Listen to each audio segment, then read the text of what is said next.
We were talking about contour lines, and let me show you one example with one dangerous moment. Consider the function of two variables y divided by x, and we want to find a contour line going through the point 1, 1. So, if we have the values x0 and y0, then the contour line has the equation fxy is equal to fx0, y0.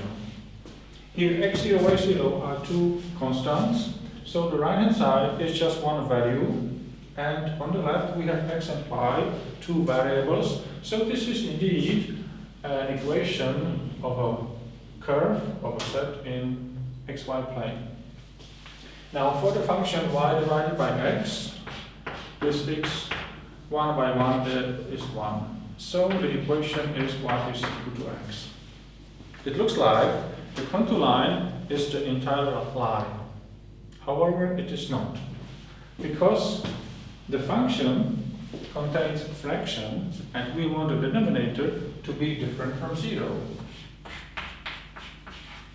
So, if we have just y is equal to x without any other conditions, then this is the line going through the origin.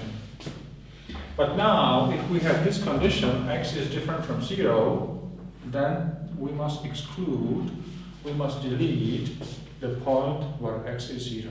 So this is the contour line, and the equation of the contour line is this one, with the condition x is different from 0. So this is the dangerous moment I wanted to show you.